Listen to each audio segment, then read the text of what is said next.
Hello friends, welcome to Indian study पर आपका स्वागत है। दोस्तों, आज की इस वीडियो में मैं आप लोगों के लिए जीके का टेस्ट लेकर के आया हूं, जो कि आपके आने वाले एग्जाम यूपी जेल ऑर्डर के लिए बहुत ही ज़्यादा इंपॉर्टेंट है। वीडियो को एंड तक जरूर देखिएगा, क्योंकि लास्ट में मैं आपसे एक क्वेश्चन भी पूछूंगा और उसका आंसर आपको कमेंट बॉक्स में बताना होगा। साथ ही साथ इस वीडियो की पीडीएफ डिस्क्रिप्शन में टेलीग्राम चैनल का लिंक दिया हुआ है, वहां से आप प्राप्त कर सकते हैं। तो चलिए दोस्तों, स्टार्ट करते हैं और देखते हैं पहला क्वेश्चन। अंग्रेजों ने पटना में कहाँ अपना व्यापारिक केंद्र स्थापित किया? तो कहां पर किया? तो पटना में आलमगंज में स्थापित किया था अंग्रेजों ने अपना व्यापारिक केंद्र। यानी कि इस क्वेश्चन का चौथा ऑप्शन जो है वो आपका बिल्कुल क्या हो जाएगा? करेक्ट हो जाएगा। नेक्स्ट क्वेश्चन से आपको, कि बख्तियार खिलजी की पहली महत्वपूर्ण सफलता कहाँ थी? बख्तियार खिलजी की पहली महत्वपूर्ण सफलता पता है? ये बिहार के क्षेत्र में थी।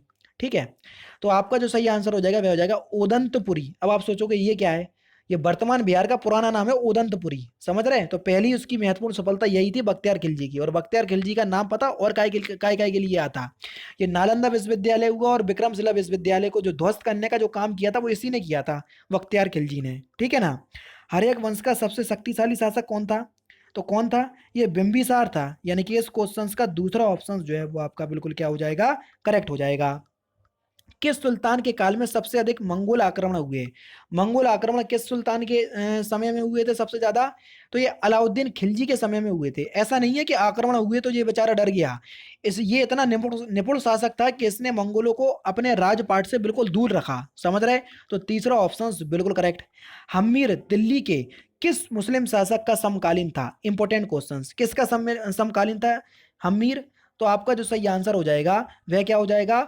Option number D, Firoz Tughlaq. चौथा ऑप्शन करेक्ट। ये दिल्ली सल्तनत के शासनकाल में था, जो कि फिरोज तुगलक के बिल्कुल समकालीन था। हेमावती निम्नलिखित में से किस किस नदी की सहायक नदी है? हेमावती।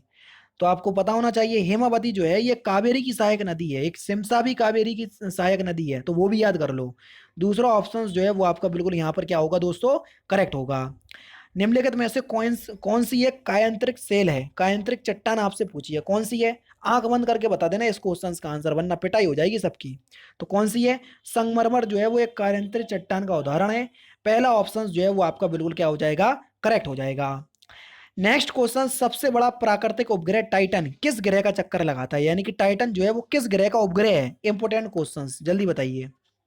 तो टाइटन किस ग्रह का उपग्रह है? आप सभी लोग जानते हैं ये शनि का है। यानी कि दूसरा ऑप्शन करेक्ट। डूरंड रेखा किन दो देशों को अलग करती है? इंपॉर्टेंट क्वेश्चंस एक और बता रहा हूं, वो भी याद कर लो। ठीक है, डूरंड रेखा जो है ये अफगानिस्तान और पाकिस्तान के बीच स्थित है।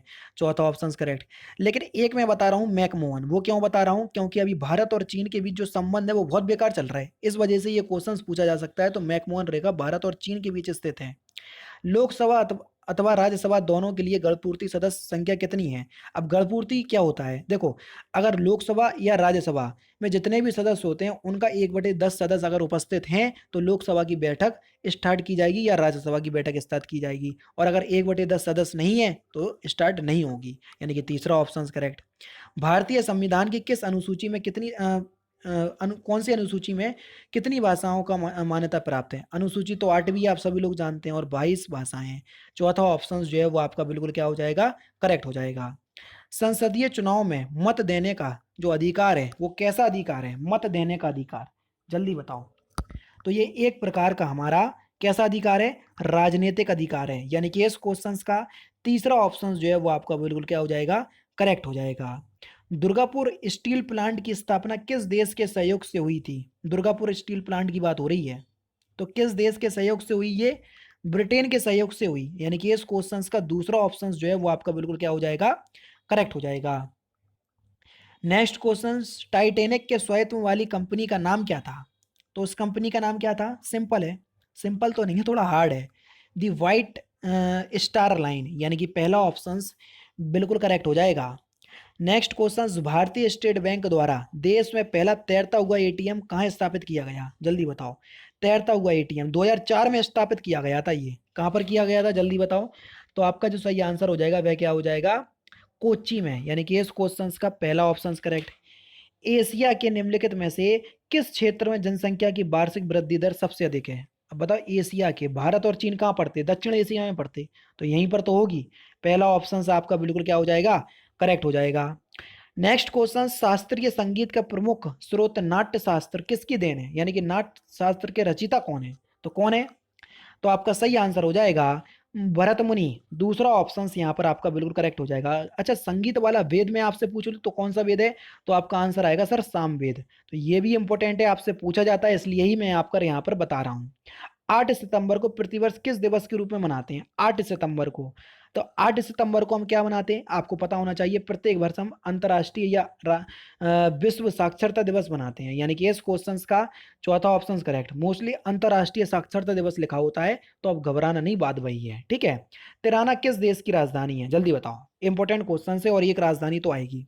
तो तिराना जो है ये किस देश की राजधानी है? अल्बानिया की राजधानी है तिराना, यानी कि इस क्वेश्चन का दूसरा ऑप्शन करेक्ट। शरीर का निर्माण किसे कहते हैं, सॉरी निर्माणकर्ता किसे कहा जाता है? शरीर का निर्माणकर्ता। अब बताओ, शरीर का अगर आपको विकास करना है तो सबसे ज्यादा जो आवश्यकता होती है वो प्रोटीन की आवश्यकता होती है। दूसरा ऑप्शन जो है वो आपका बिल्कुल क्या हो जाएगा, करेक्ट हो जाएगा। इंपॉर्टेंट क्वेश्चन भी है।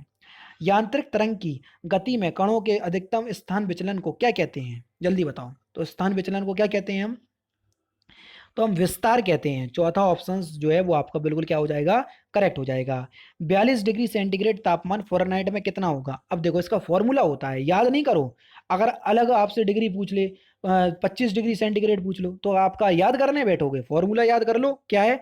C/5 बराबर में F-32/9। बस सी की जगह सेंटीग्रेड रख दो, और अगर फ़ारेनहाइट से सेंटीग्रेड पूछा तो एफ की जगह फ़ारेनहाइट रख दो। अब यहाँ पर 42 रख दो सी की जगह। अब देखो 42 से अगर हम 5 को डिवाइड करेंगे तो ये पॉइंट में जाएगा। अब देखो पॉइंट में कौन सा ऑप्शन है, एक ही ऑप्शन है, 107 × 6। तो ज्यादा दिमाग भी नहीं लगाओ, ज्यादा सॉल्व भी नहीं करो, पहला ऑप्शन ठोक दो। नेक्स्ट क्वेश्चन, यदि कोई वस्तु एक उत्तल लेंस से अनंत पर है तो उसका प्रतिबिंब कहां पर बनेगा? अगर आपने 12th में प्रैक्टिकल, मैंने खुद ने किए हुए हैं, अगर आपने किए होंगे तो ये क्वेश्चन का आंसर चुटकियों में दोगे, तो ये फोकस पर बनेगा। दूसरा ऑप्शन बिल्कुल करेक्ट।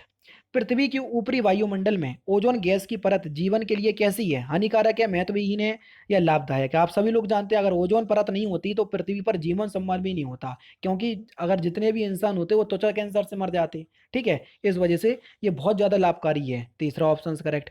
उत्तर प्रदेश में द्विसदनीय प्रणाली है, पहली विधानसभा है, तो दूसरी कौन सी है? अब बताओ, खुद बताओ कि द्विसदनीय प्रणाली में एक तो विधान सभा होती है, दूसरी विधान परिषद, तो विधान परिषद ही तो होगी, यानी कि दूसरा ऑप्शन आपका बिल्कुल करेक्ट। विधान परिषद में उत्तर प्रदेश की संख्या कितनी है? 100 सदस्य होते हैं, ठीक है। नेक्स्ट क्वेश्चन, भारतीय पुरातत्व सर्वेक्षण की स्थापना कब हुई? तो ये कब हुई? तो ये हुई आपकी 1861 में। दूसरा ऑप्शन आपका बिल्कुल क्या हो जाएगा, करेक्ट हो जाएगा। नेक्स्ट क्वेश्चन, उत्तर प्रदेश में चित्रकला के विकास में ग्राफिक विधि विधा की शुरुआत किसने की थी, जल्दी बताओ। ग्राफिक विधा की शुरुआत तो ये किसने की? तो ये ललित मोहन सेन ने की। तीसरा ऑप्शन जो है वो आपका बिल्कुल क्या हो जाएगा, करेक्ट हो जाएगा। ललित मोहन सेन ने की, तीसरा ऑप्शन करेक्ट। नेक्स्ट क्वेश्चन से आपका, बैगा जनजाति उत्तर प्रदेश के किस जिले में पाई जाती है, जल्दी बताओ। बैगा जनजाति उत्तर प्रदेश के किस जिले में पाई जाती है? तो आपका सही आंसर हो जाएगा सोनभद्र, पहला ऑप्शन करेक्ट। और सोनभद्र से जितने भी इंपॉर्टेंट क्वेश्चंस बने वो याद कर लो, क्योंकि ये बहुत ज्यादा सुर्खियों में था सोनभद्र। यहाँ पर 300 टन टन सोने की क्या हुई, खाने मिली, ऐसी खबर उड़ा दी गई। लेकिन जब पता चला तो ये 160 टन की खान मिली, ठीक है। तो 160 टन तो सही है, लेकिन सुर्खियों में बहुत रहा था, इस वजह से सोनभद्र याद कर लो। उत्तर प्रदेश की किस जनजाति में हिंदुओं जैसा वर्ण विभाजन है? तो कौन सी जनजाति में है? तो ये बुक्सा जनजाति में है। दूसरा ऑप्शन जो है वो आपका बिल्कुल क्या हो जाएगा, करेक्ट हो जाएगा।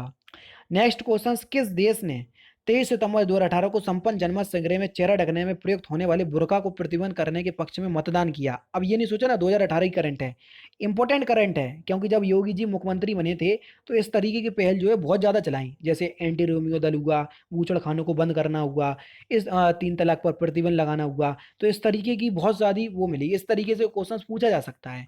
तो स्विट्जरलैंड ने लगाई थी, पहला ऑप्शन आपका बिल्कुल करेक्ट।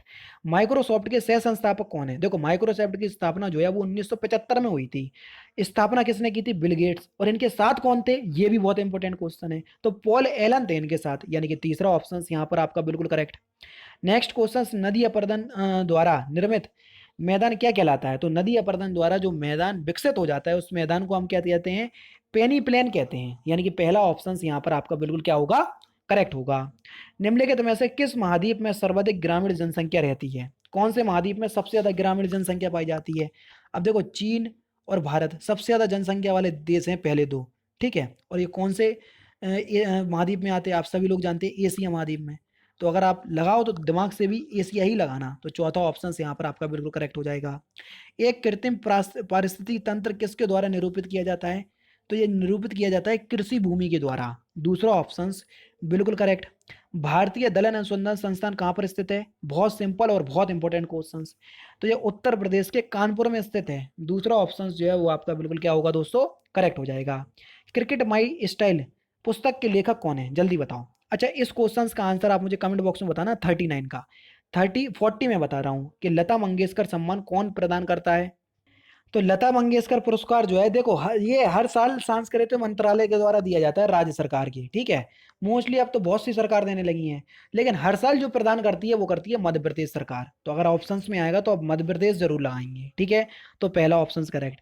अब मैंने आपसे जो क्वेश्चंस पूछा है वो 39 वाला है कि क्रिकेट माई स्टाइल पुस्तक के लेखक कौन है। ये इंपॉर्टेंट क्वेश्चन है, इसलिए मैंने सोचा कि आपसे पूछ लूँ, ठीक है। तो दोस्तों ये थे आपके 37 जीके के इंपॉर्टेंट क्वेश्चंस जो कि मैंने आज की इस वीडियो में आपको कवर करवा दिए। तो दोस्तों फिलहाल की वीडियो में सिर्फ इतना ही। अगर आपको वीडियो पसंद आए तो प्लीज़ दोस्तों वीडियो को लाइक कीजिए, शेयर कीजिए और साथ ही साथ हमारे चैनल को सब्सक्राइब करना ना भूलें, क्योंकि मैं रोजाना इसी तरह की वीडियोस आप लोगों के लिए लाता रहता हूँ। नमस्कार दोस्तों, जय हिंद, जय भारत।